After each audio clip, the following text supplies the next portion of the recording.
Oke, kita lihat subgroup.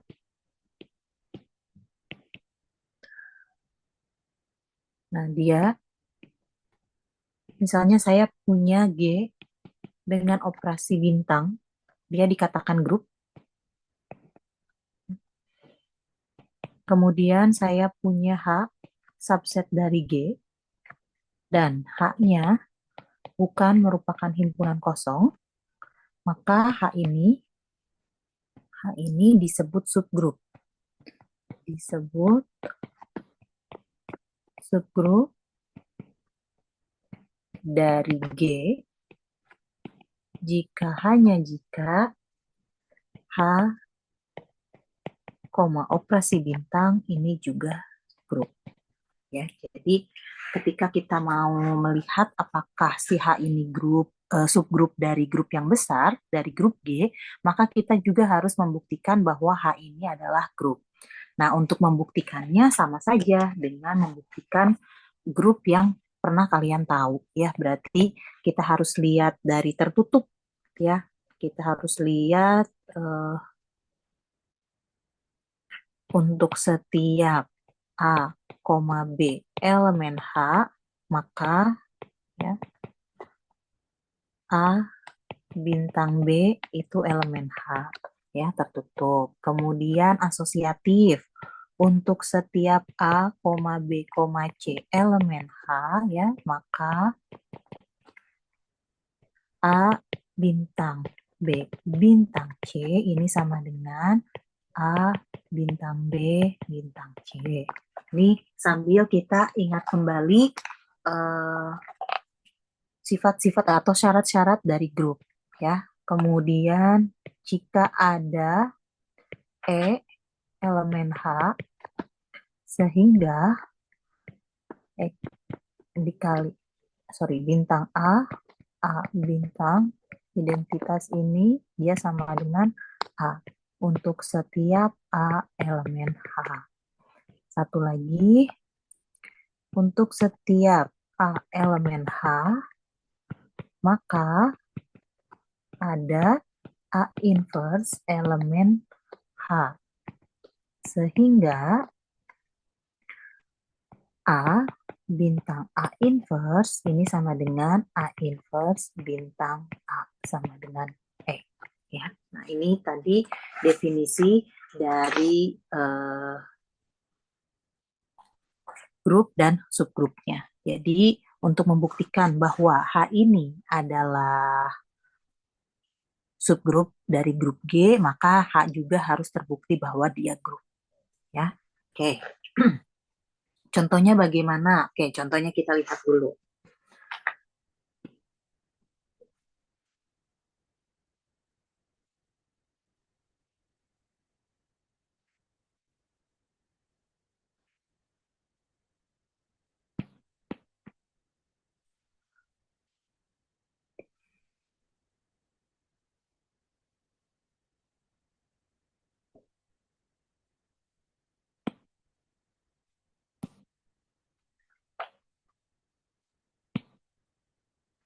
Ini nanti langsung saya hapus ya. Maksudnya setelah ini dihapus lagi ganti yang baru gitu ya. Karena tidak memungkinkan device saya untuk next slide gitu.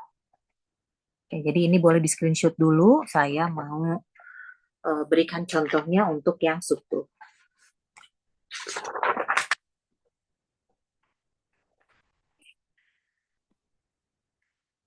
Contoh yang pertama. Misalkan saya punya M-nya matriks 2 kali 2, dia merupakan isinya itu bilangan real gitu ya, dan operasinya penjumlahan. Ini adalah grup, diketahui seperti ini ya, dia adalah grup. Oke, nah kemudian saya punya A-nya ini adalah A, B, C, D. Nah, berarti kita tahu untuk operasi penjumlahan A inverse-nya akan min A, min B, min C, min D. Oke. Nah, sekarang saya punya H.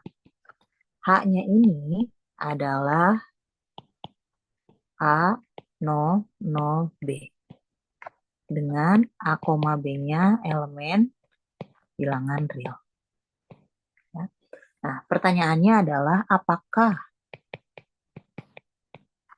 H subgrup dari matriks 2 kali 2 yang di atas. Nah, untuk melihat dia subgrup atau bukan, tadi kan di definisinya di awal bahwa harus dibuktikan H-nya itu adalah grup juga. Ya, maka kita akan membuktikan H ini adalah grup. Oke. Nah, yang pertama buktinya kita harus menemukan A, B ada di dalam grup juga, ya, ada di dalam M 2 kali 2. Oke, berarti misalnya kita ambil A, A1 0, kemudian ini 0, B1, itu ditambah A2 0, 0, B2, maka ini menjadi A1 tambah A2,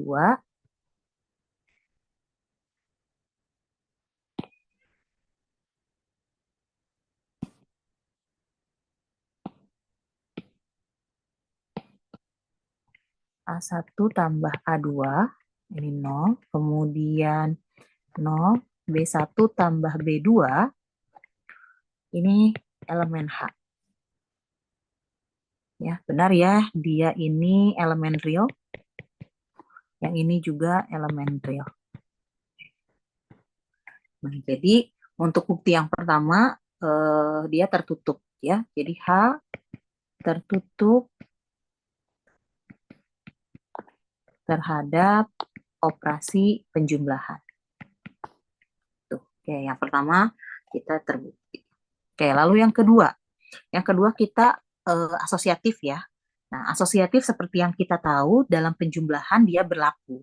Maka berlaku juga untuk yang matriks ya. Jadi kita bisa tuliskan bahwa asosiatif gitu ya. Karena ini sudah jelas gitu ya, jelas bahwa gitu ya. Seperti yang kalian kemarin bilang, asosiatif penjumlahan maka berlaku juga di matriks.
Ibu maaf, Ibu emang mematikan apa audionya Ibu?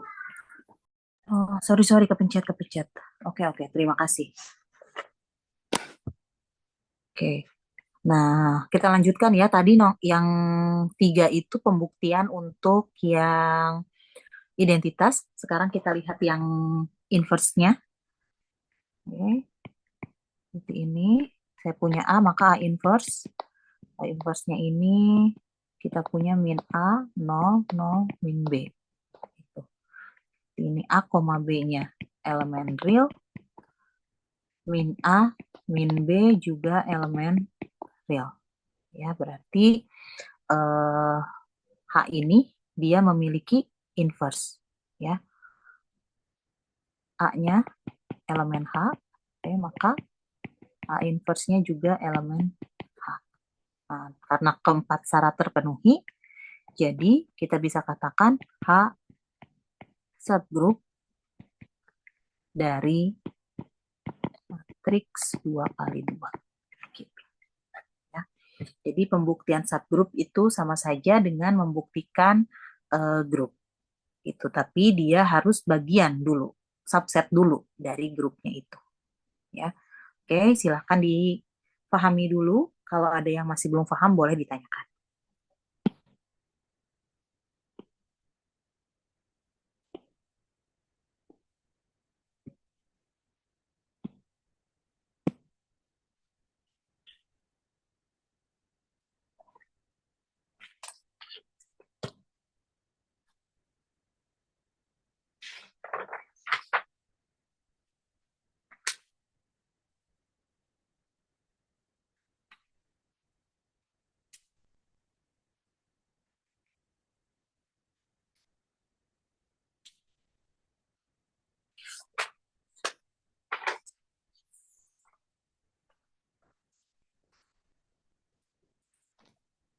Hari ini materinya lumayan cukup padat ya, jadi mungkin kita akan ya kejar-kejaran lah dengan waktunya ya, karena memang materinya agak banyak gitu. Oke, lanjut ya. Saya mau hapus dulu, silahkan kalian screenshot dulu. Saya akan berikan contoh yang lain. Oke. Misalnya pada M-nya, contoh yang kedua, saya punya M-nya sama, masih sama ya M-nya dengan yang tadi sebelumnya. Contoh yang kedua, saya punya grupnya M 2 kali 2 dengan M-nya bilangan real gitu. Ini operasinya penjumlahan, ini dia grupnya.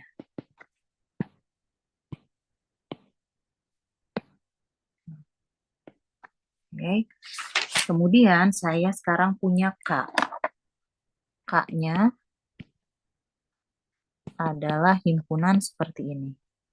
A, 0, 0B, A, B-nya elemen bilangan real positif.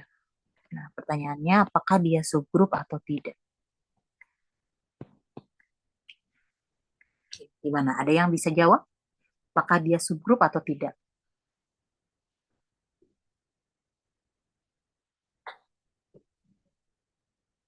Kalau misalnya bukan subgrup, kira-kira apa yang menyebabkan dia bukan subgrup?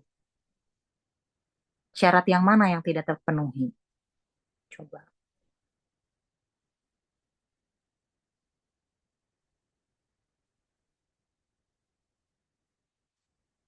Yang terakhir bukan Bu yang inverse.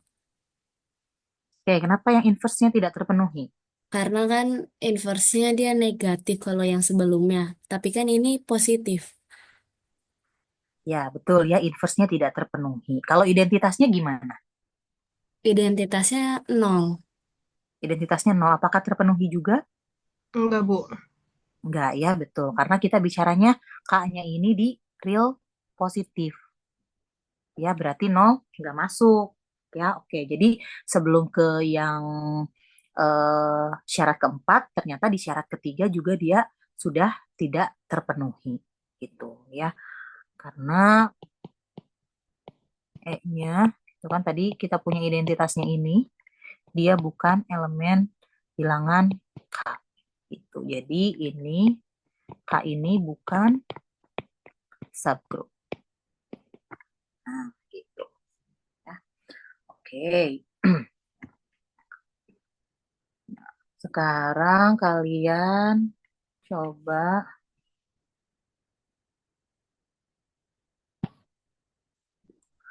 kalian coba lihat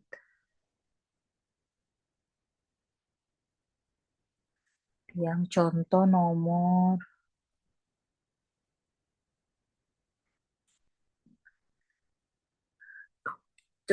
3 nih.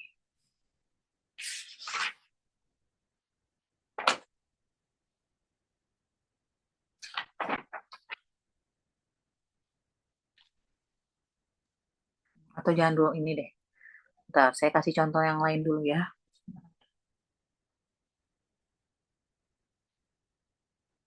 Oke, kita coba contoh yang lain dulu ya, sebelum ke contoh yang ada di buku. Nih, misalnya contoh yang ketiga, saya punya bilangan real dengan operasi penjumlahan, dia adalah grupnya. Kemudian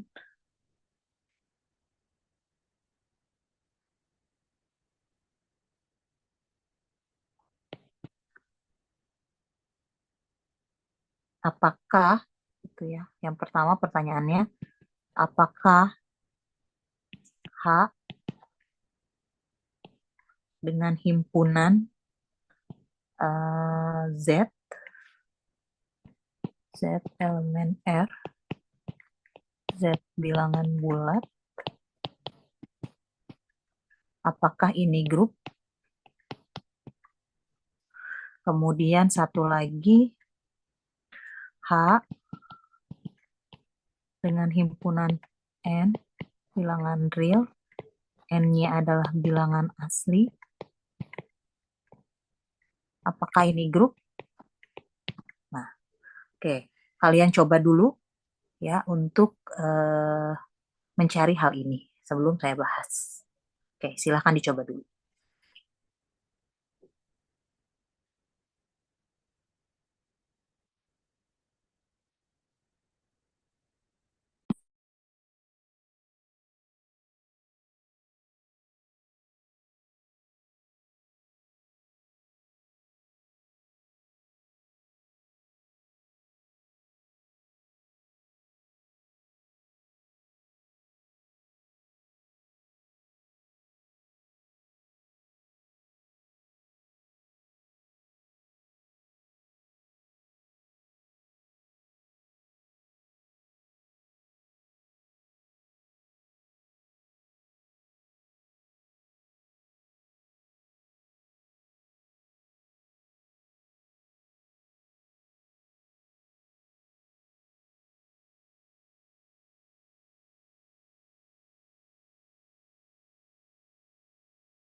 Oke, ada yang sudah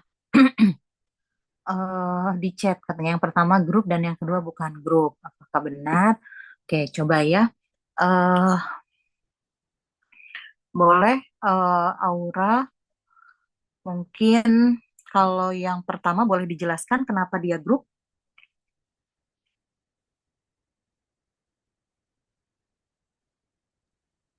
Karena semua identitasnya terpenuhi.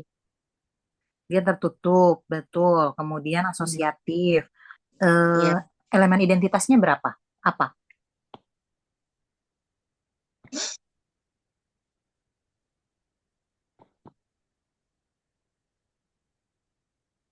E-nya apa untuk kasus yang ini?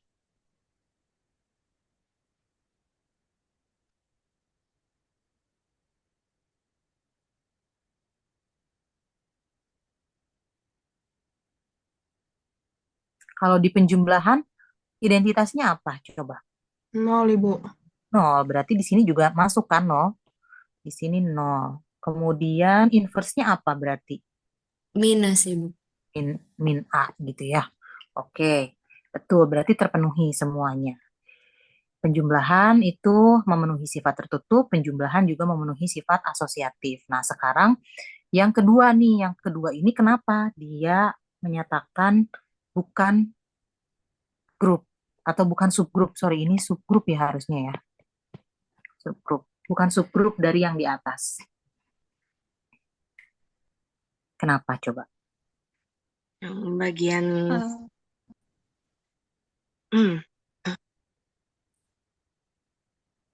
Ayo, boleh. bagian apa ya tadi ya? Bagian identitas, Bu. Iya, iya, iya, iya. Aduh. Ya, Identitas sama inverse-nya. Mm, Identitasnya kenapa tuh? Nggak ada ya? nggak ada. Iya, kan dia nol ya, Bu. Ini kan bilangan asli. Bilangan asli kan 1, 2 gitu. Oke, Nggak untuk ada. Ya. inverse-nya, Persnya Inverse-nya kan dia pasti inverse kan minus ya, Bu. Nah, itu kan bilangan asli itu kan dari 1. Jadi nggak masuk. oke, sip.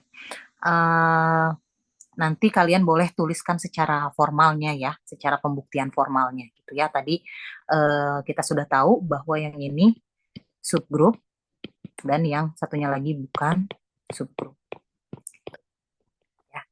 Nah, lalu bagaimana sih kita jika ingin membuat subgrup dari grup? Coba, ada yang tahu, ada yang punya ide?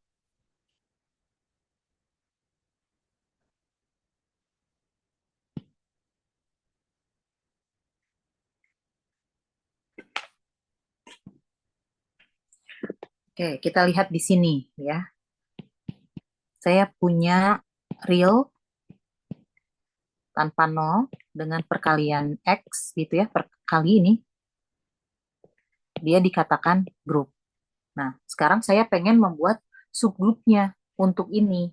Gimana coba?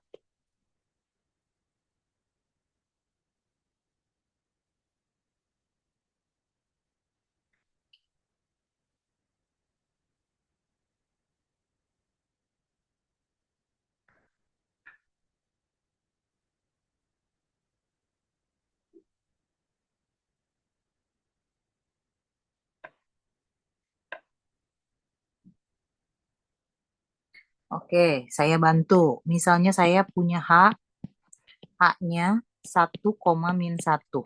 Ya. Apakah dia subgrup? Coba dicek dulu.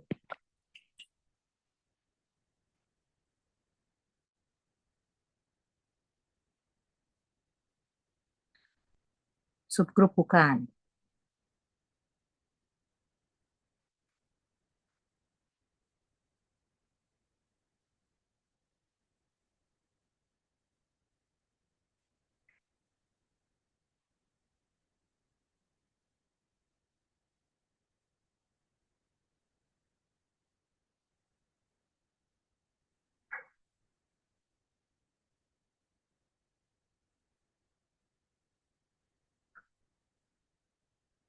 Subgrup ya, Bu. Ya, dia subgrup ya. Kalau kalian cermati, lihat di sini. Ini apa? kalau di dalam grup yang di atas. Dia termasuk elemen identitas ya. Lalu yang ini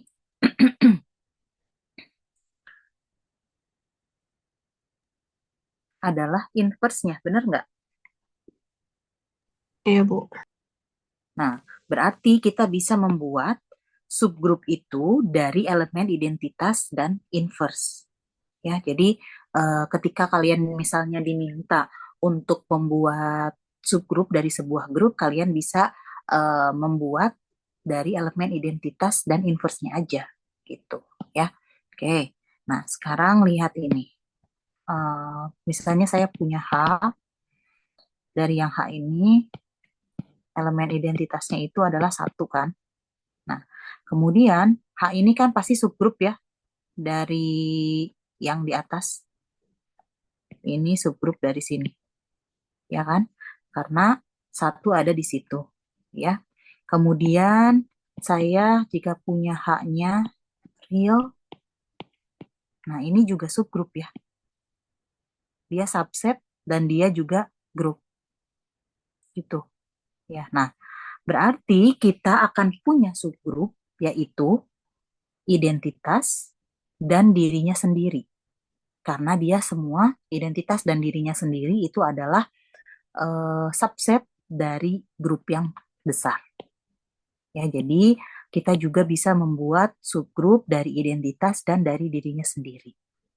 Gitu. Ya, nah ini namanya subgrup trivial. Jadi setiap grup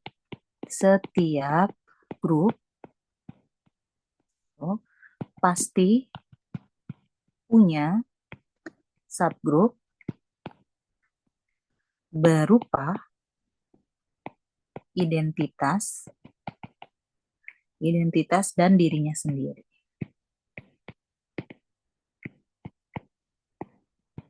Nah, gini. Ya, jadi setiap grup akan selalu punya subgrup yang berupa identitas dan dirinya sendiri. Ya, oke. Oke, paham ya sampai sini ya? Ada yang mau ditanyakan dulu nggak? Ibu, maaf saya mau nanya yang H himpunannya itu 1,-1 kan kata Ibu -1 inverse-nya ya. Sementara kalau perkalian bukan inverse-nya itu pembagiannya, Bu. Atau Oh iya, Eh, oh iya ya. Sebentar. Kalau 1 itu kan berarti inverse-nya adalah eh, betul. Tapi kita lihat di sini bahwa inverse dari -1 apa? 1/-1 juga ya. 1/1 juga ya, sama ya. Berarti em, sebentar ya.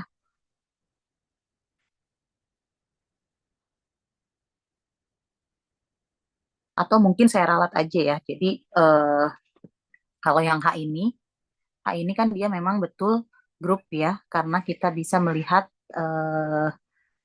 dari apa? Dari semua syaratnya terpenuhi.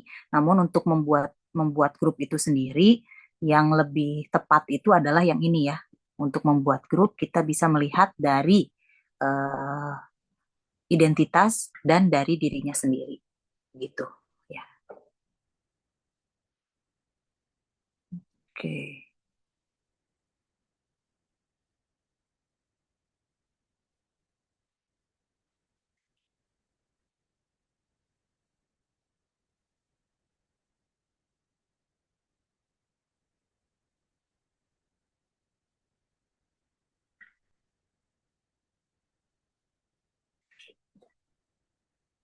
Oke, ini boleh di screenshot dulu. Eh, saya akan membahas ke lemma yang berikutnya mengenai subgroup ya. Nih, lemma berapa ya di sini ada di mana? Di dalam bukunya ya, setelah subgroup itu. G, koma bintang ini merupakan grup. kemudian H-nya itu bilangan tak kosong, himpunan bukan merupakan himpunan kosong gitu ya, dan H-nya subset dari G, ya. Kemudian H bintang dikatakan subgroup hanya jika H tertutup terhadap operasi bintang dan untuk setiap A elemen H, A inverse-nya elemen H. Nah, ini ya. Oke.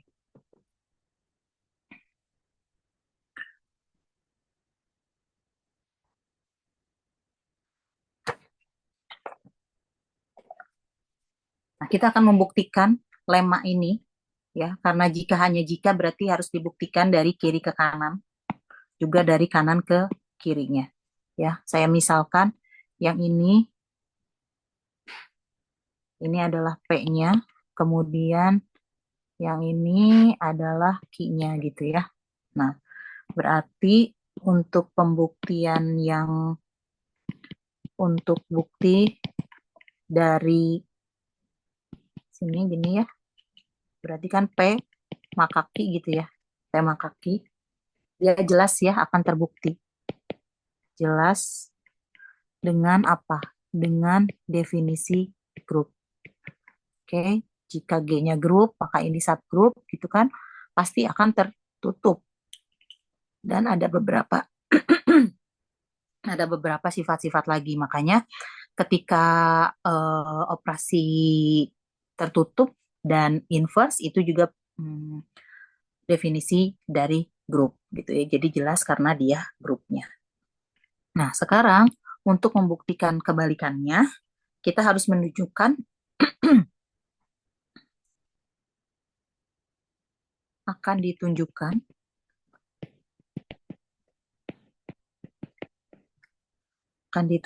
untuk setiap A, B, C elemen H berlaku A bintang B bintang C ini sama dengan A, B bintang C tuh, dan ada E elemen H. Ya, kita akan menunjukkan dua ini ya untuk membuktikan bahwa dia nantinya akan menjadi subgroup. Oke, nah yang pertama dulu ambil A, B, C elemen H karena H subset dari G, maka A, B, C pasti elemen di G. Ya. Oke, karena G dengan operasi bintang ini adalah grup, maka akan berlaku B bintang C ini akan sama dengan A bintang B bintang C. Oke. Satu lagi. Ambil A elemen H, maka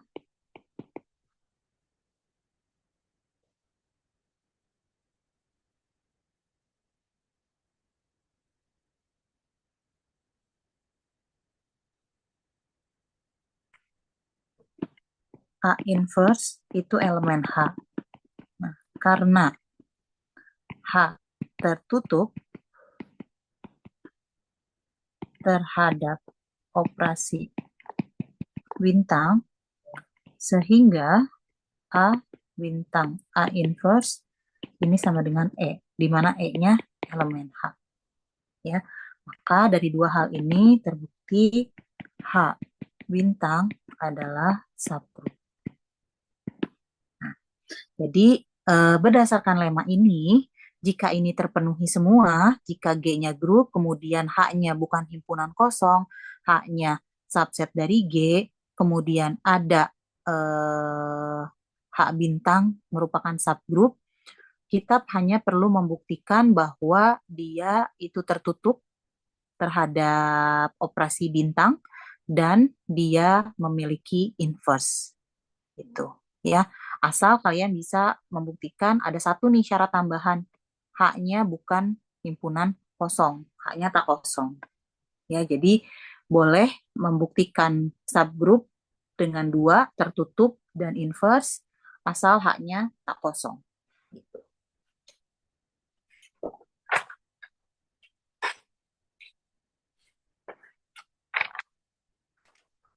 Oke,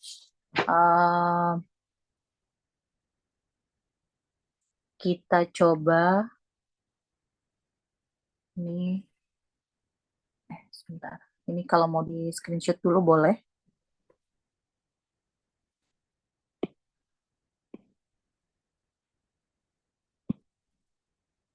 Oke. Sekarang kita coba contoh yang ada di dalam buku. Nah, coba kalian baca dulu contoh nomor 3 dan nomor 6.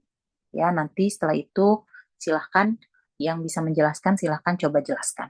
Ya, oke, saya beri waktu dulu ya untuk kalian membaca nomor 3 dan nomor 6.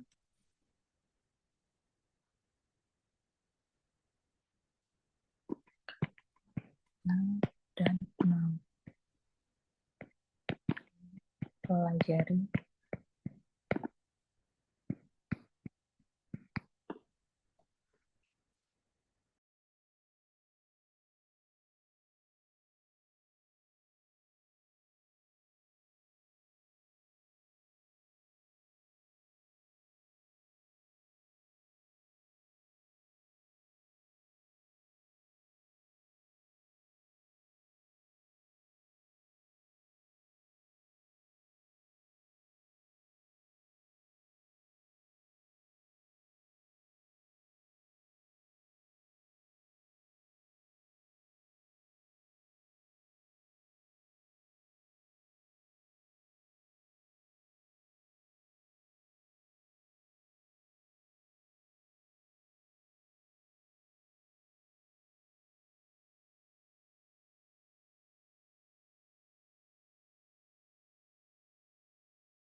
Oke, gimana? Ada yang mau menjelaskan? Nomor 3 dulu.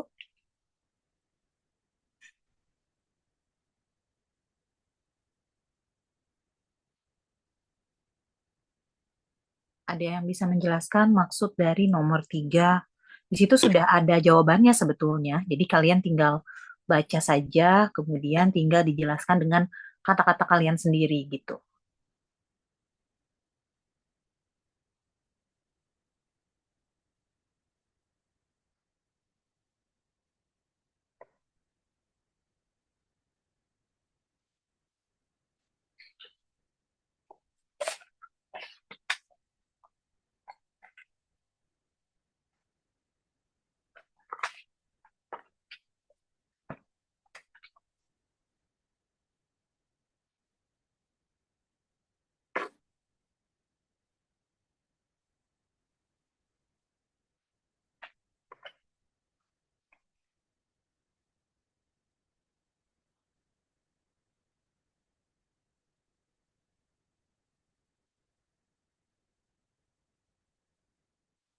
Ayo, ada yang mau coba menjelaskan?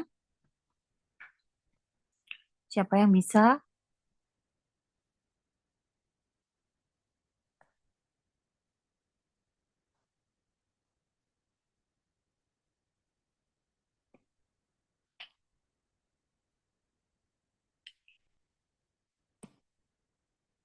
Nggak ada yang mau coba nih.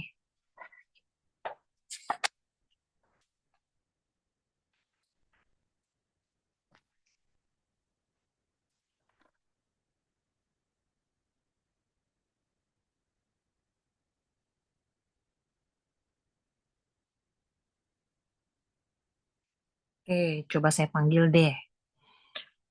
Dinda Riani.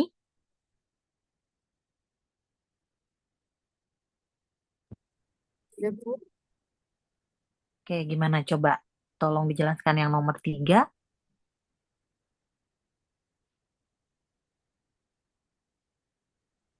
Ya, misalkan Sepemahaman Dinda aja.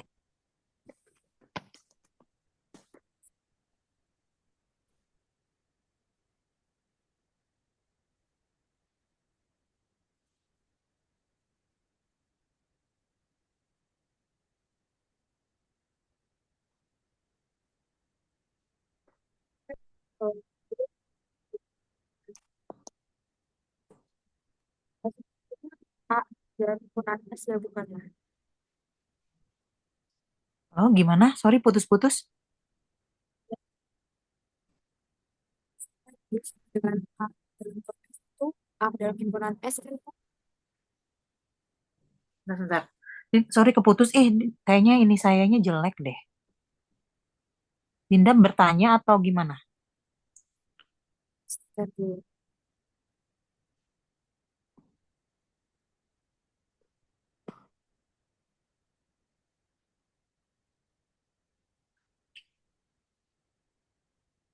Oke, atau yang lain mungkin? Siapa yang bisa bantu Dinda?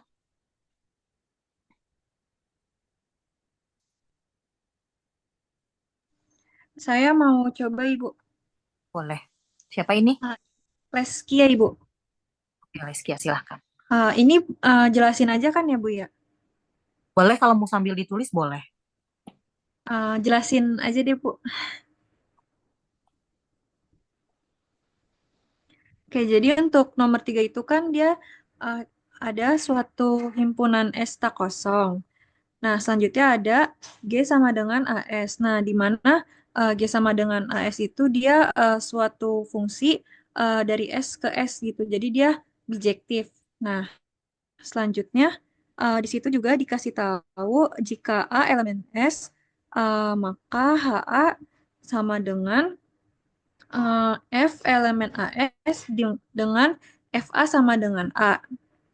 Nah, selanjutnya untuk membuktikan bahwa HA itu subgrup, berarti kan tadi ada dua pembuktian itu ya, yang jika dan hanya jika. Tapi kan yang pertama itu kan udah terbukti, berarti buktiin yang kedua. Nah, yang kedua itu kan pertama kita harus buktiin kalau misal dia itu tertutup terhadap operasi, lalu dia juga tertutup terhadap inverse. Dan untuk syarat tambahannya itu dia tidak kosong. Nah, yang Oke. pertama itu tertutup terhadap operasi. Nah, di situ dari yang ada di buku, kita bisa ambil dua fungsi FG elemen HA yang artinya di situ FA sama dengan A dan GA sama dengan A. Nah, sekarang karena dia itu fungsi komposisi,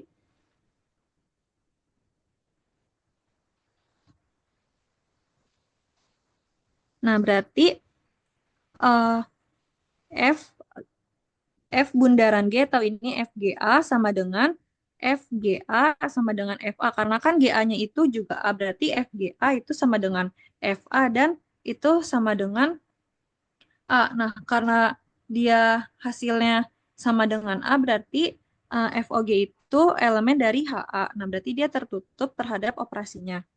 Nah, selanjutnya untuk yang inverse. Nah, untuk inverse-nya itu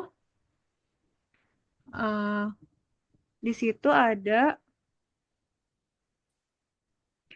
jika F elemen HA, maka FA sama dengan A. Nah, jadi F inverse sama dengan F inverse FA sama dengan F inverse A. Nah, di situ karena hasilnya juga hasilnya juga sama tetap A, berarti F inverse elemen dari HA. Nah, di situ dia tertutup terhadap inverse. Nah, karena di awal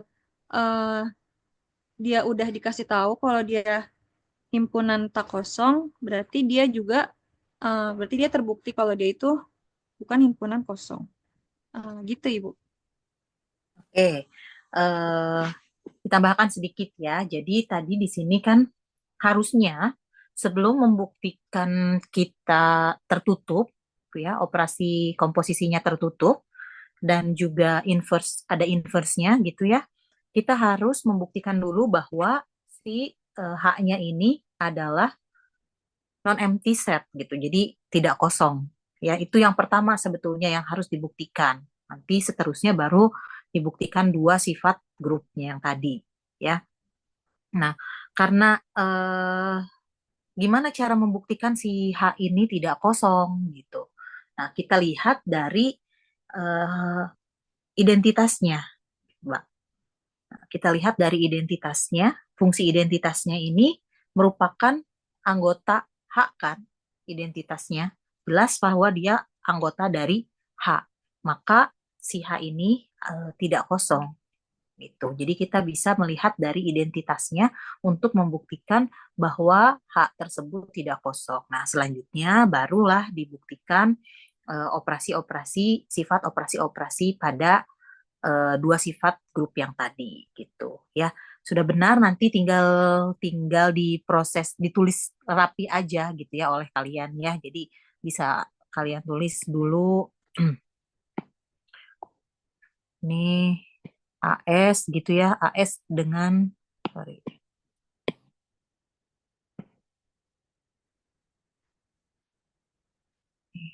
AS dengan fungsinya apa? Komposisi ya, dengan fungsi komposisi ini grup gitu kan. Kemudian eh, A elemen S itu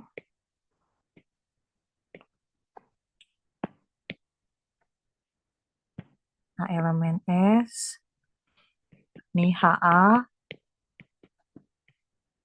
F elemen AS FA sama dengan A.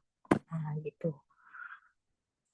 Lalu tadi membuktikan H-nya tidak kosong. Setelah itu kita buktikan operasi komposisinya. Tertutup di G, kemudian ada juga inverse-nya gitu. Ya. Nah, ini sudah dijelaskan sebetulnya di sini semua, ya. Oke. Mungkin kalian bisa coba coba baca lagi, coba di situ ada beberapa latihan soal ya di nomor 6, 7, 8, 9. Nah, ini bisa kalian baca karena di sini sebetulnya sudah ada jawabannya gitu.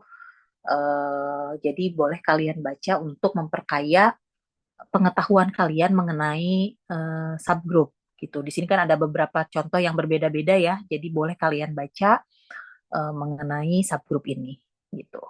Oke, nah sekarang kita akan masuk ke dalam yang namanya cyclic group, cyclic subgroup ya. Nah,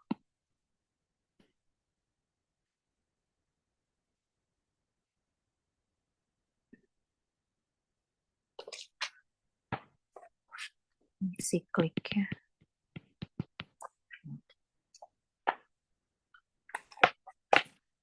Cyclic ini definisinya ketika G dengan operasi bintang dia dikatakan grup. Nah, kemudian kita punya H-nya non-empty state, himpunan tak kosong, kemudian H-nya subset dari G. Nah, H itu merupakan subgroup cyclic jika ada sebuah HA A pangkat I, I-nya elemen dari bilangan bulat gitu. Jadi untuk grup siklik kita harus mempunyai sebuah A, A-nya ini bisa dibentuk dalam bentuk A pangkat I. Gitu, harus punya A-nya. Kalau misalnya di apa ya, sebentar.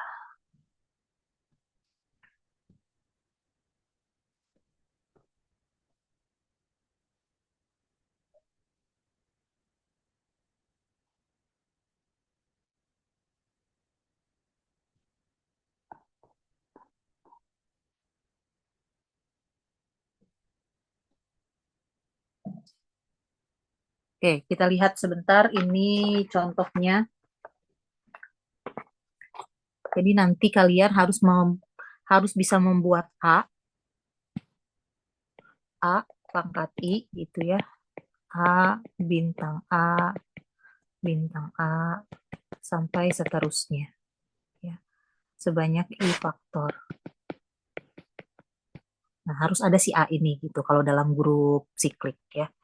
A inverse I ini sama juga dengan A inverse I, A inverse, bintang A inverse, dan seterusnya. Ya, sebanyak I faktor. Gitu. Ya. Nah, misalnya gini. Contohnya ya. Saya punya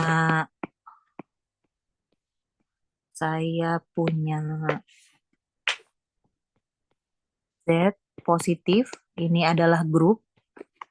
Oke, kemudian 2Z positif ini adalah subgrupnya. Pokoknya dia sudah terbukti aja ya, gitu ya subgrupnya. Nah, kita harus bisa mendapatkan si A ini, si angka A ini yang bisa dibentuk dalam bentuk pangkat. Gitu. Ya, berarti dari kasus ini kita punya angka 2 ya untuk bisa dibentuk menjadi pangkatnya. Ya, kalau misalnya 2 pangkat 3 karena ini kasusnya penjumlahan berarti 2 tambah 2 tambah 2 sama dengan 6. Gitu. Ya, coba sekarang 2 pangkat min 2. 2 pangkat min 2. Apakah benar? Ini 2 pangkat min 1 dikuadratkan, berarti hasilnya 2 inverse itu di dalam penjumlahan kan berarti min 2 ya. Min 2 ditambah min 2. Ini hasilnya adalah min 4. Gitu. Oke, kalau misalnya mau membuktikannya berarti 2 dikali 3 itu sama dengan 6. 2Z berarti 2 pangkat min 2 berarti 2 dikali min 2 min 4 gitu. Ya, jadi ada sebuah apa ya? Ada sebuah angka gitu, ada sebuah A yang bisa kita pangkatkan ya. Contohnya lagi biar kalian paham. Sebentar.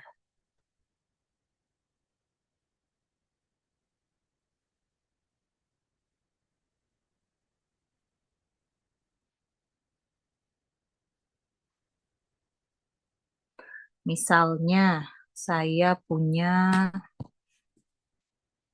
tunggu.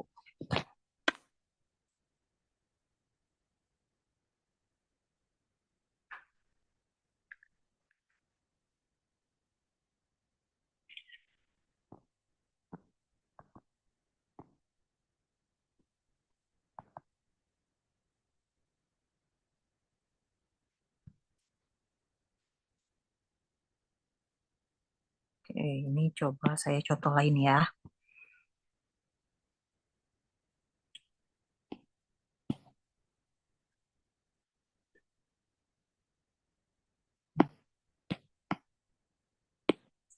Misalnya saya punya Z4 misalnya gitu ya. Z4 itu isinya 0, 1, 2, 3 ya. Nanti kayak modulo gitu ya. Z4 sama dengan 0, 1, 2, 3, 4. Nah, kita harus menemukan si HA ini ya. HA bisa juga disimbolkan seperti ini gitu ya. Nah, kalau Z4 1 ya, angka 1 ini apakah bisa dibuat dalam bentuk subgrup siklik. Jadi kita punya grupnya itu Z4. Nah, berarti kan satu subgrupnya nih, subgrupnya. Apakah si satu ini subgrup siklik atau tidak? Gitu. Nah, kita akan lihat apakah bisa dibentuk dalam bentuk pangkat gitu ya, menghasilkan angka-angka yang ada di Z4 lagi ya. Misalnya 0 nih, kan di Z4 ada 0. 0 itu berarti satu pangkat berapa kalau dalam Z4? Ya, berarti satu pangkat 4 ya. Satu pangkat 4.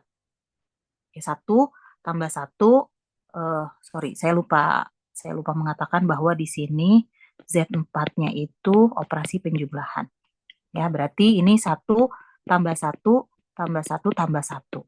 Ya, hasilnya 4. Tapi kalau di Z4 hasilnya berarti 0. Itu. Oke. Lalu kemudian untuk kasus 2 nih. Kasus 1 dulu ya.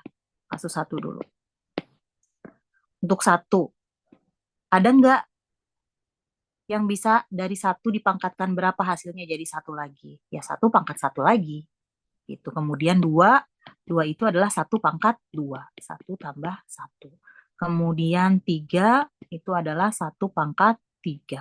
Itu 1 tambah 1 tambah 1. Ya, hasilnya 3. Itu. Nah, berarti 1 bisa dikatakan sebagai grup, subgrup, siklik. Gitu. Nah, sekarang kalian coba nih. Z4 2, Z4 3. Nah, gimana mereka? Apakah mereka subgrup siklik? Bukan. Dari grup yang Z4 ini. Ya, dicoba dulu ya untuk yang Z4 2 dan Z4-nya 3.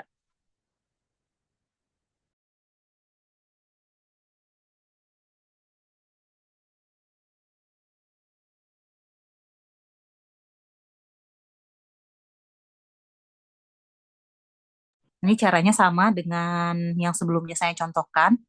Harus kalian bisa membuat eh, 2 pangkat berapa yang bisa menghasilkan balik lagi ke sini. Gitu. Berarti 3 pangkat berapa yang bisa balik lagi ke Z4. Gitu. Kalau misalnya bisa dibentuk seperti itu, maka dia subgrup siklik. Kalau tidak bisa ya berarti bukan siklik. Ya. Ini kan 1 nih, 1 bisa dibentuk 1 pangkat berapa gitu. 1 pangkat. Gitu. Oke, dicoba dulu ya.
Ada yang bisa? Ada yang coba? Ini boleh dicoba ditulis deh, karena nulisnya juga gampang. Ini nggak terlalu ribet-ribet.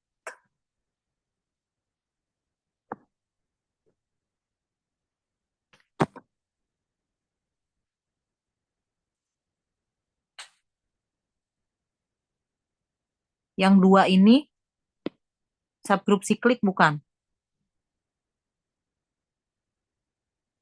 Bukan ya, Bu? Gimana? Dua pangkat berapa gitu ya, berarti kan? 2 pangkat 1 berarti 2 ya. Oke, bukan katanya 2 pangkat 2 berarti 2 tambah 2 ke 0 ya. 2 pangkat 3, 2 tambah 2 tambah 2, itu bukan? Iya, Bu, 6. 6 ya.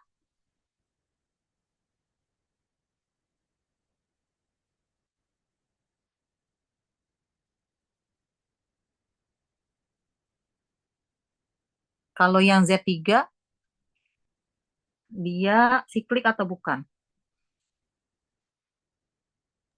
Siklik. Oke. Nanti yang lain mungkin bisa sambil dicek lagi ya. Yang 2 itu seharusnya dia bukan siklik. Ini bukan siklik. Yang ini siklik gitu. Ya. Oke. Jadi itu eh, subgrup siklik yang bisa dibentuk dalam bentuk A pangkat I. Ya. Oke.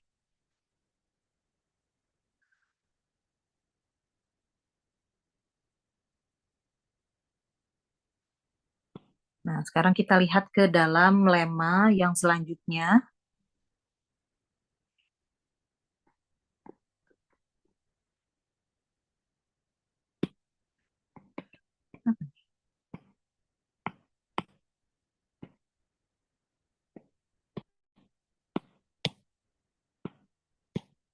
Kok gini?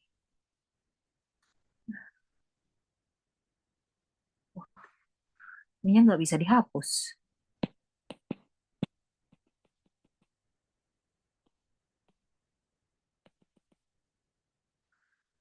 Udah, nggak apa-apa. Kita lihat lemma yang 232 nih. Lemma 232. Suppose that G is a group H non-empty finite subset. Nah, kita bicara pada bagian finite subset. Ya, berarti of G close under the product G, then H is a subgroup of G. Nah, kalau misalnya, jadi katanya tuh, dikatakan di dalam lemma tersebut, G-nya itu lemma 232, ya, dikatakan G-nya grup, kemudian apalagi H finite, ya, berhingga gitu, kemudian tak nol ya, non-empty set, H-nya tak nol, dan subset dari G gitu H-nya, kemudian tertutup terhadap operasi penjumlahan, tertutup terhadap produk ya, under the product in G, berarti bukan penjumlahan, operasi perkalian.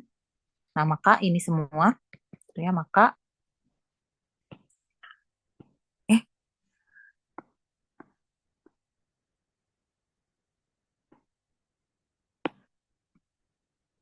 H H H subgroup dari G ya, atau boleh kita tulis kalau subgroup itu H kurang dari G. Nah, seperti ini. Dia adalah notasi subgrupnya ya. Nah, oke. Contohnya untuk kasus ini, contohnya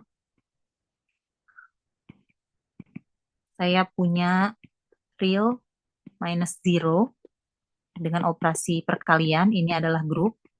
Itu kemudian saya punya H. H-nya harus finite ya, tadi ya, H-nya finite.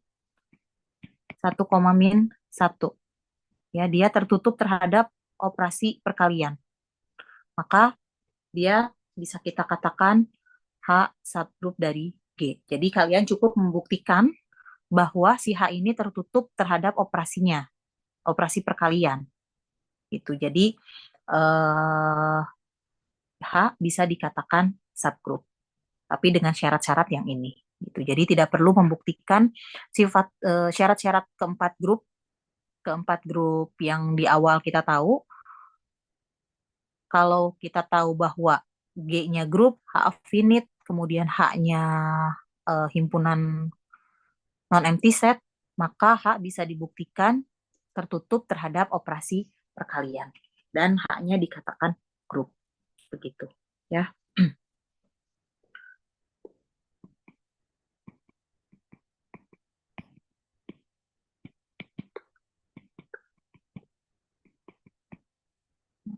Ini.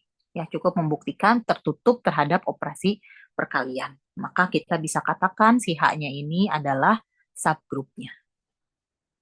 Oke.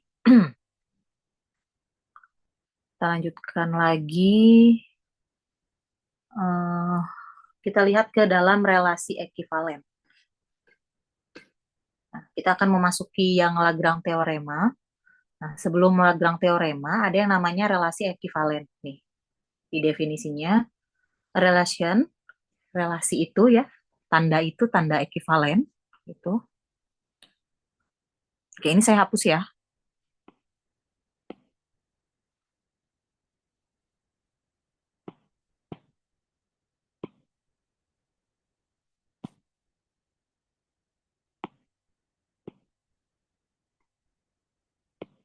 Nah, oke, misalnya ada relasi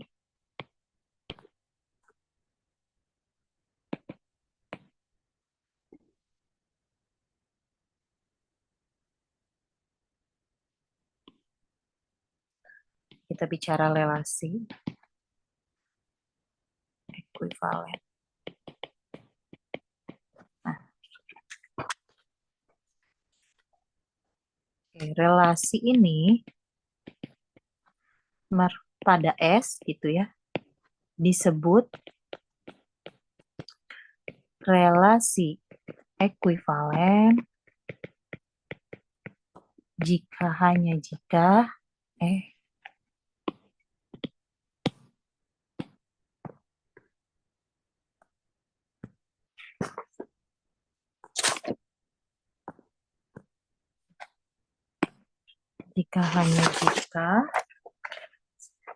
memenuhi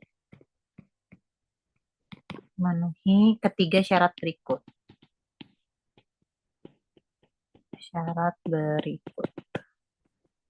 Oke. Kita lihat ya syaratnya apa saja.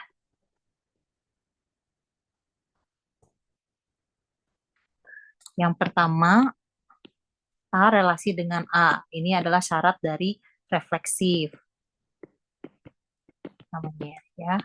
Yang kedua, A berelasi dengan B, maka B berelasi dengan A. Simetrik. Kemudian yang ketiga, A berelasi dengan B, dan B berelasi dengan C, maka A berelasi dengan C. Ini transitif. Ya.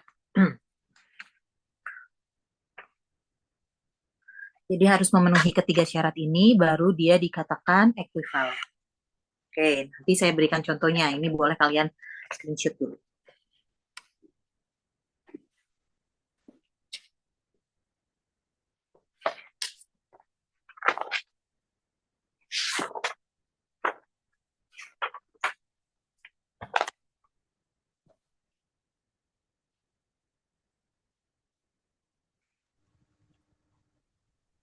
Oke, sudah ya. Saya coba berikan contohnya untuk yang relasi ekivalen. Nah, bisa dihapus sih.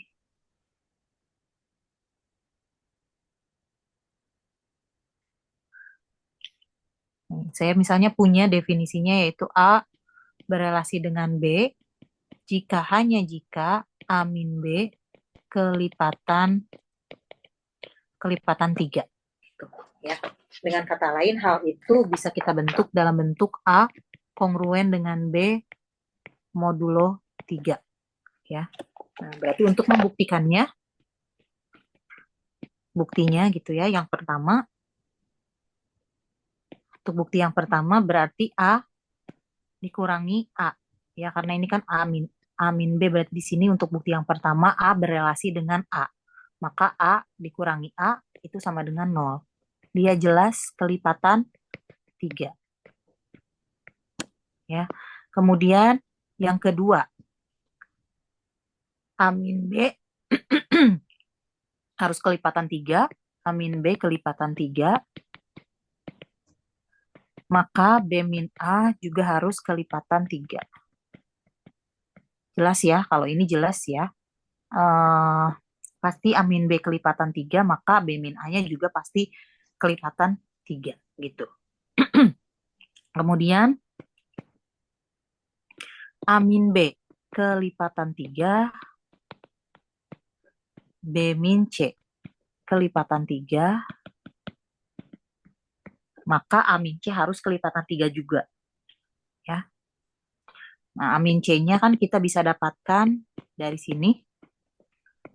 A min B ditambah B min C, ini sama dengan A min C.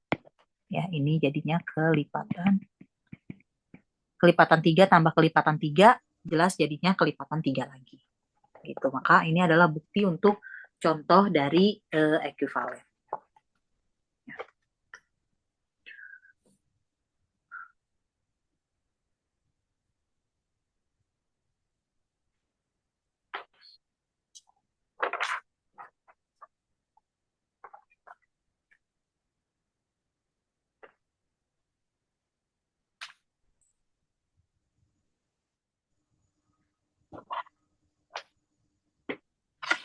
Ini nanti kalian mungkin kalau misalnya sekarang saya menerangkan 1 kali, mungkin kalian ada yang masih belum paham, boleh nanti kalian tanyakan pas ketika kalian baca lagi gitu ya, di luar kelas ini, bingung gitu, nanti boleh tanyakan ke saya. Bisa via WA atau langsung juga boleh gitu. Nanti kita diskusi sama-sama ya, karena memang untuk aljabar abstrak tidak bisa 1 kali langsung paham gitu. Biasanya seperti itu. Gitu. Jadi harus beberapa kali membaca, beberapa kali penulis, beberapa kali mencoba contoh-contoh baru bisa paham, enak gitu pahamnya. Ya, jadi untuk sekarang minimal kalian menulis dulu gitu ya. Jadi apa yang saya sampaikan ditulis dulu. Kalau misalnya masih belum paham, nanti kita diskusi lagi gitu.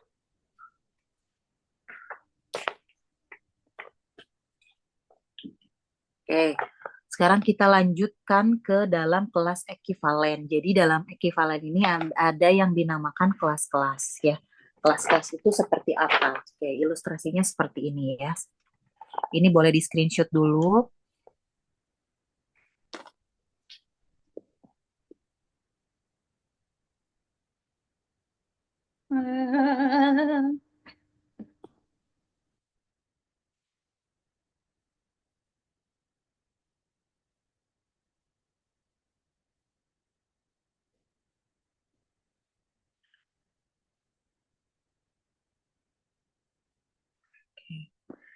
Kita lihat ke dalam kelas ekivalen. Misalkan S-nya sama dengan bilangan bulat gitu ya, didefinisikan relasi ekivalen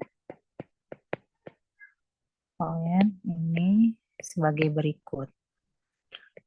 A berelasi ekivalen dengan B hanya jika A kongruen dengan B modulo 3. Berarti dari sini ya, kita bisa coba buatkan seperti ini. A-nya itu adalah C, di mana C-nya itu adalah anggota dari Z, dan C-nya berelasi dengan A.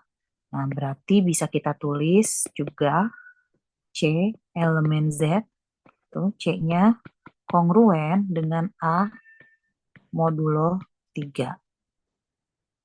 Nah, kalau misalkan A-nya saya ganti 1, berarti kita punya C elemen Z, C-nya adalah kongruen 1 modulo 3. Ya. Nah, di dalam sini isinya, kalau kita jabarkan ya, isinya apa aja coba? 1 modulo 3. Berarti isinya 1, kemudian 4,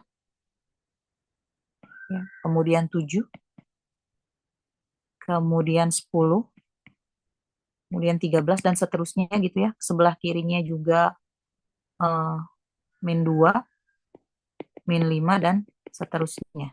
Ya. Kalau misalnya saya ambil 2, berarti 2, 5, 8, 11, dan seterusnya. Ini min 1, min 4. Ini pakai modulo ya, yang di teori bilangan. Nah, kemudian ada lagi 3 gitu. Ini berarti isinya apa saja? Isinya 0, 3, 6, dan seterusnya. Ini min 3, min 6, dan seterusnya. Gitu. Nah, kalau 4 kan kembali lagi ke 1 ya. Ini sama dengan 4. Gitu. Yang ini sama dengan 5. Ya, jadi terus kembali dalam modulo 3. Nah, jika saya gambarkan ini semua dalam ilustrasi kotak seperti ini adalah Z-nya gitu ya. Ini dibagi 3. Ini 1, 2, 3. Nah, dia disjoin. Ini disjoin, saling bebas ya.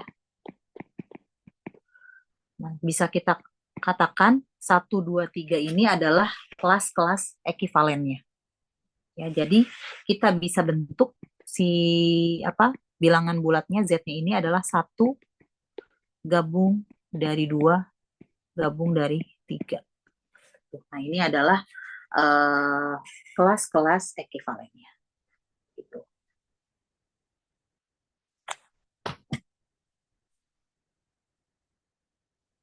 Oke, coba kita lihat lagi selanjutnya.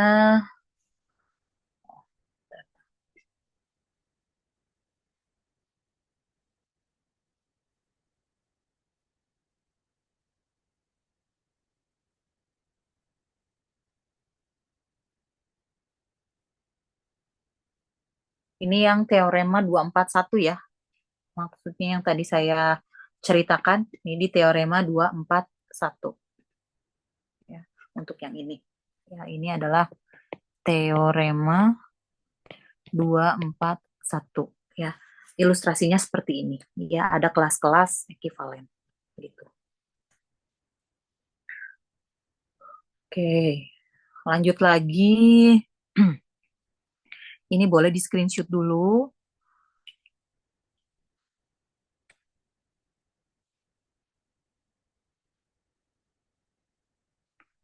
Nah, kemudian ada beberapa definisi dan teorema yang tidak ada di dalam buku chapter 3 gitu.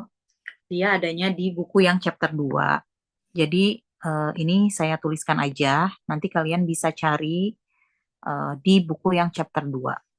Ya, beberapa definisi dan teorema-teorema dan lema-lema gitu ya. Oke. Nah, selanjutnya kita punya definisi di sini bahwa G dengan operasi bintang ini merupakan grup dan H subgrup dari G.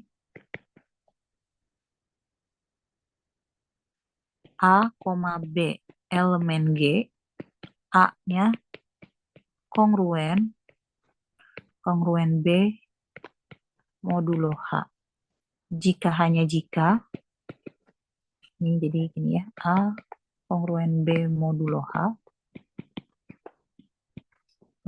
Jika hanya jika A bintang B inverse elemen H. Nah, dari definisi ini dia menghasilkan lemma. Lemanya adalah relasi A kongruen B modulo H merupakan relasi ekuivalen. Nah, kita harus membuktikan ini, ya. Dari definisi yang tadi bahwa A kongruen B modulo H hanya jika A bintang B inverse elemen H. Nah, ada lemma lanjutan yaitu relasi A kongruen B modulo H itu merupakan relasi ekuivalen. Ya, berarti kita harus membuktikan si lemma ini dengan bukti-bukti yang ekuivalen. Oke. Nah, yang pertama, buktinya gimana? Yang pertama, A kongruen dengan A ya, di modulo H. Nah, karena kita tahu bahwa A bintang A inverse ini E, maka dia ada di H. Ya, ada di H. Jelas ya, ada di H karena H-nya adalah subgroup. Ya, dan subgroup itu pasti punya identitas. Itu. Oke. Kemudian bukti yang kedua. Bukti yang kedua, A kongruen dengan B modulo H. Tuh. Ini harus menjadi B kongruen A modulo H. Ya, bukti yang kedua, yang simetrik. Ya, ini sama saja dengan A bintang B inverse dari definisi nih, elemen H itu. Maka B bintang A inverse itu sama saja A bintang B inverse diinverskan. Ini elemen H. Maka dia menjadi B kongruen dengan A modulo H. Ya, jadi terbukti nih dari A kongruen B modulo H menjadi B kongruen A modulo H. Ya, baru dua. Satu lagi berarti untuk pembuktiannya. Oke. Ini boleh di screenshot dulu. Satu lagi akan saya coba buktikan.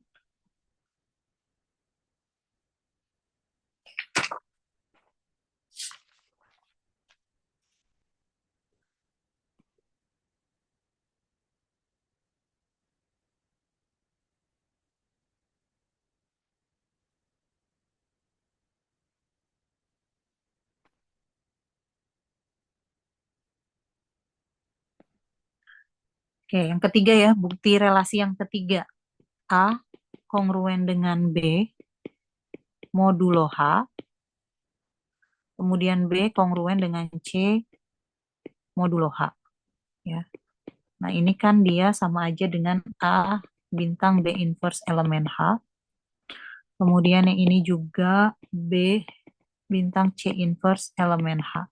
Nah, dari kedua ini, karena H subgroup, berarti bisa kita buat A bintang B inverse bintang B bintang C inverse. Ini pasti elemen H. Ya. Oke, lanjut. Ini B inverse. Nah, seperti ini elemen H. Maka menjadi A bintang C inverse elemen H. Maka dia menjadi A kongruen dengan C modulo H. Oke, berarti ketiga syarat terpenuhi, maka kita bisa membuktikan bahwa relasi A kongruen B mod H merupakan relasi ekuivalen. Ya, jadi terbukti ekuivalen si lemma ini. Si lemma yang relasi ini.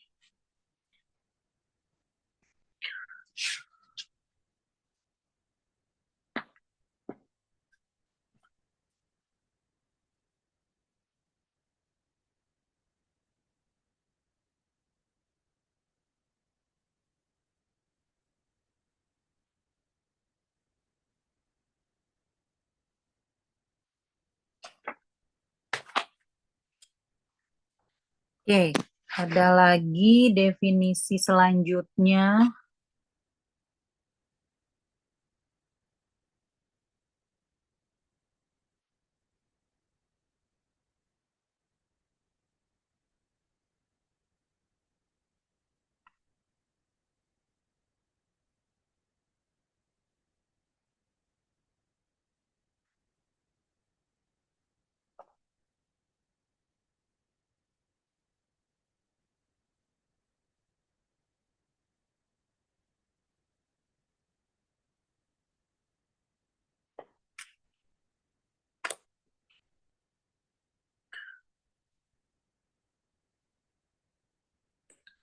Ada lagi definisi selanjutnya yang harus kalian tahu. Nah, ini kita hapus dulu. Boleh di screenshot ya.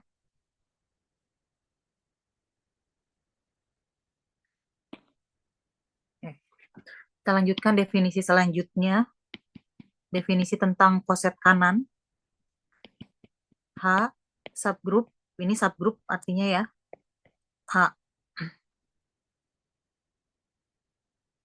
Aduh, ini elemen kosong apa? Sebentar, saya takut salah tulis nih.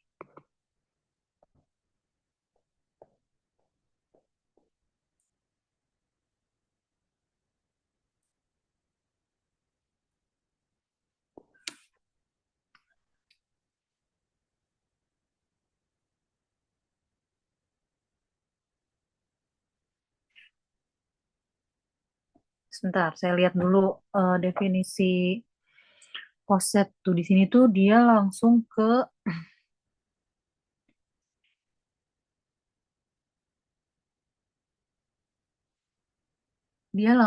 teorema Lagrange. Sementara harusnya ada beberapa definisi yang tidak tercantum di sini. Itu di dalam buku ini. Nih, jadi dia dari kelas ekivalen langsung ke teorema Lagrange. Ya, definisi yang tadi belum sempat di coba sebentar saya buka yang buku yang satunya lagi.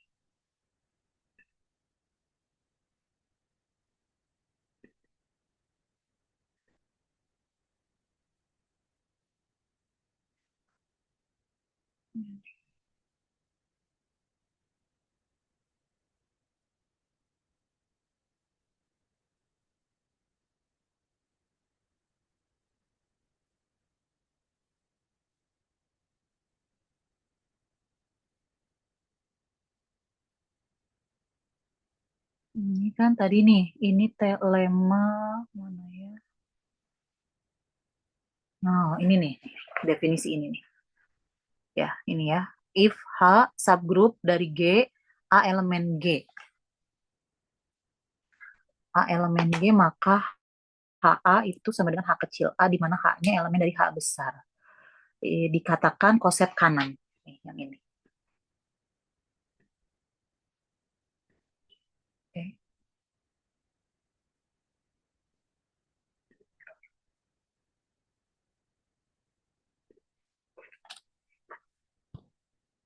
Dari G ya, elemen G ya.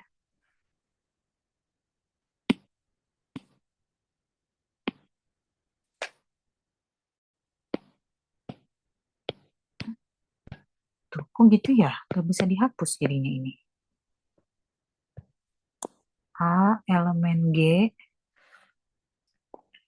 ini HA, H-nya elemen H besar. Ya. HA disebut koset kanan dari H di G. Ya. Jika ada HA, ya, di mana H kecil A, kita bisa membentuk HA, maka dia bisa disebutkan koset kanan. Ya, contohnya gimana? Contohnya itu saya punya Z-nya ini dengan operasi penjumlahan grup. Oke. Nah, kemudian saya punya 3 kali bilangan bulat. Ini subgrupnya, ya. Berarti kita tahu bahwa 3Z, 3 bilangan bulat itu Isinya apa saja? Isinya ada 0, 3, 6, 9, dan seterusnya ya. Ini min 3, min 6. Ini maksudnya 3 kali bilangan bulat gitu ya. Nah, ini kan isinya ya. Nah, maka kita akan punya H2. Kita H2. H2 itu adalah karena ini operasinya penjumlahan, berarti H plus 2. H plus 2 di mana H-nya elemen dari 3Z. Ya, H, ini H besarnya. Nah, elemen dari 3Z. Berarti ini isinya apa saja? Isinya adalah H plus 2. H plus 2 berarti 3Z plus 2. Maka dia isinya 2, 0 tambah 2, 2, 3 tambah 2, 5, 6 tambah 2, 8, 11, dan seterusnya. Ini min 3 tambah 2, min 1, min 6 tambah 2, min 4, dan seterusnya. Nah, ini adalah, kita bisa membentuk ini kan? Nah, maka dia dikatakan koset kanan dari H. Gitu, ya. Kalau kalian cermati lagi, ini kongruen dengan 2 modulo 3.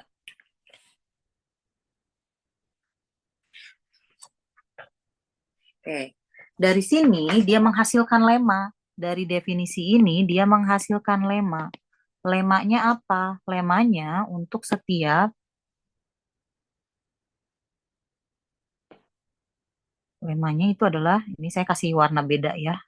Untuk setiap A elemen G, maka HA X elemen G, X-nya kongruen dengan A modulo H.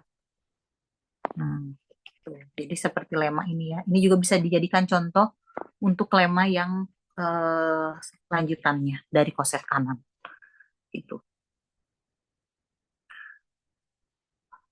Jadinya 2 mod H, mod 3.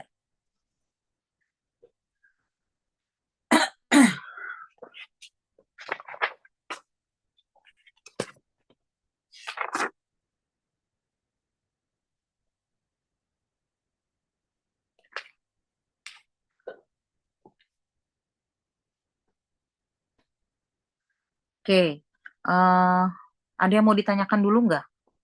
Atau sudah mulai pusing nih? Banyak definisi yang harus kalian pelajari. Banyak lema-lemanya juga ya, yang tadi yang sudah saya berikan. Makanya tadi saya bilang agak padat materinya karena memang banyak yang harus disampaikan. Gitu ya. Nah, satu lagi ada yang harus saya sampaikan mengenai teorema Lagrange ya, tapi saya akan menyampaikan teoremanya dulu, nanti mungkin bahasan-bahasan selanjutnya tentang teorema Lagrange kita akan bahas lagi di minggu depan. Oke, ini boleh di screenshot dulu. Oke.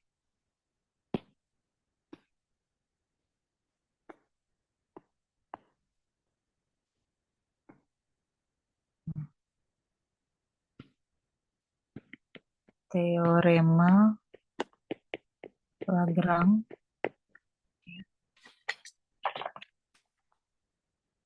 G grup hingga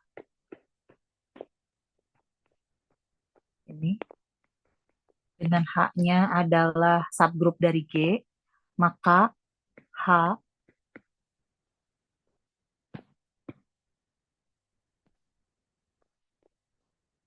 ini H ini gimana sih?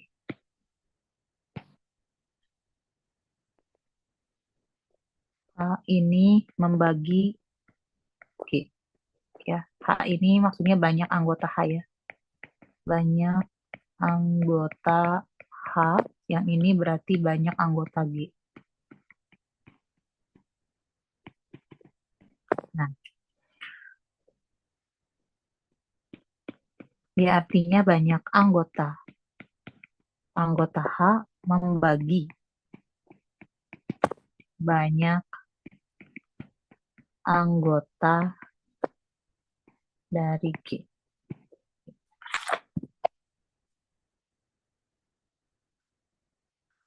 Oke, jadi ini beberapa teorema dan definisi yang bisa kalian pelajari dari subgrup. Kemudian tadi ada eh, yang grup siklik ya.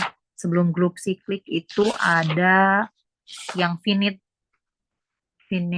group, subgroup finite. Kemudian ada juga yang subgrupnya bisa dibuktikan hanya dengan tertutup dan harus ada inverse-nya gitu. Lalu kemudian masuk ke siklik, subgraf siklik, kemudian masuk ke relasi ekivalen, kemudian tadi ada kelas ekivalen juga, kemudian ada eh, yang relasi dengan modulo ya. Kalau ingat lema yang setelah kelas ekivalen, teorema 241, lalu kemudian dilanjutkan dengan lemanya. Lalu setelah itu ada koset kanan, dan habis itu ada teorema Lagrange. Ya, jadi eh, banyak yang harus kalian pelajari lagi. Kalian bisa lihat contoh-contohnya pada buku yang Herstein ini.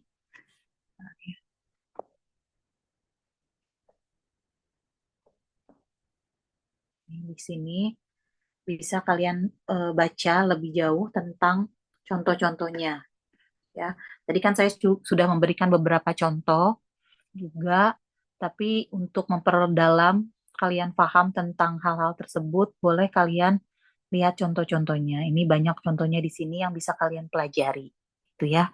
Nah, selain itu juga eh, untuk minggu depan kalian silahkan baca terlebih dahulu mengenai teorema Lagrange. Ya, ini silahkan dibaca dulu oleh kalian, dan juga tentang prime order cyclic ini, ya, teorema ini. Ya, boleh kalian baca dulu. Oke. Nah, ada yang mau ditanyakan dulu? Atau sudah pusing jadinya ya udahlah, nggak akan ada yang nanya.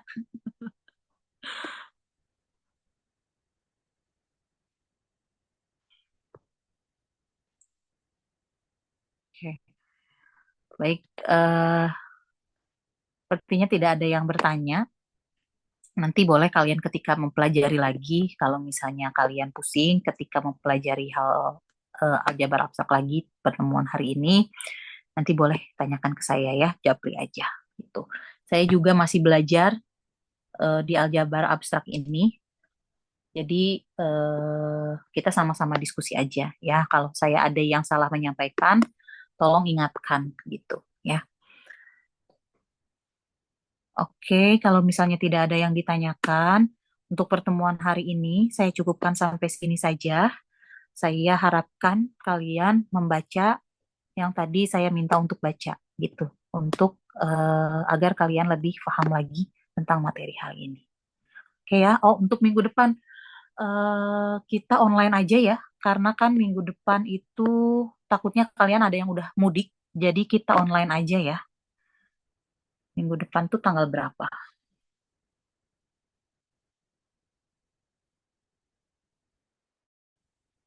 Minggu depan mana nih? Ya, tanggal 26 ya. Ya, tanggal 26 takutnya kalian udah mudik, jadi biar kita nggak ganti kelas, kita online aja ya, sama seperti hari ini. Itu ya. Oke ya, jika ada pertanyaan lanjutan silahkan di WA saja. Sekian dari saya. Assalamualaikum warahmatullahi wabarakatuh. Waalaikumsalam. Terima kasih, Bu. Waalaikumsalam warahmatullahi wabarakatuh. Terima kasih banyak, Ibu. Oke.